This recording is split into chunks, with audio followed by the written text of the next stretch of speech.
শুভ সকাল বন্ধুরা। এই যে ভিডিওতে যে প্যান্ডেলটা দেখতে পাচ্ছ,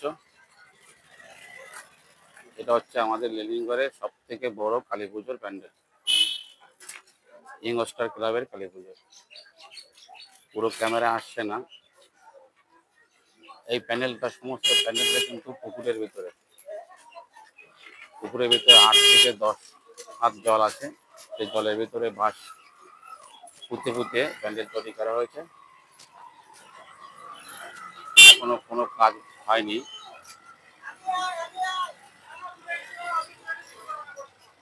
এখনো কাজ বাকি আছে।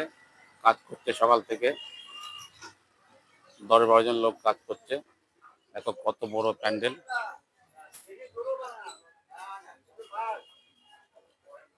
তো বন্ধুরা, যদি ভালো লেগে থাকে একটা লাইক কমেন্ট শেয়ার অবশ্যই করবে। জয় হরি বল, অল দ্য বেস্ট।